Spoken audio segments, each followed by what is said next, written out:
না না, ওনার অপারেশন ভালো হলে 3 সপ্তাহে উনি বক্তৃতা দিতে পারবেন। ডক্টর শফিকুর রহমান সাহেব অনেক বছর আগে ওনার সাথে দেখা হয়েছিল, আমার মনে হয় 2003 বা 2004।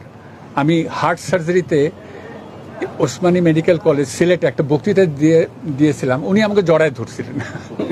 এটা উনার মনে আছে যে আমি আপনার সাথে অডিটোরিয়ামে দেখা হয়েছিল। তখন ফরেন অর্থমন্ত্রী ছিলেন সাইফুর রহমান। তো যাই হোক, অনেক লম্বা গল্প, অনেক ফিনান্স মিনিস্টার, এবং তারপরে বহু অকেশনে দেখা হয়েছে। হঠাৎ করে শুনলাম যে টেলিভিশনে যে উনি বক্তৃতা দিতে গিয়ে পড়ে গিয়েছিলেন। তো তখনই আমার পাশে যে ছিলেন, আমি বলছেন ইসিজি করা উচিত। তো কেউ জানি ব্লাড প্রেশার দেখতেছিলেন, সব দেওয়ার টেকিং কেয়ার।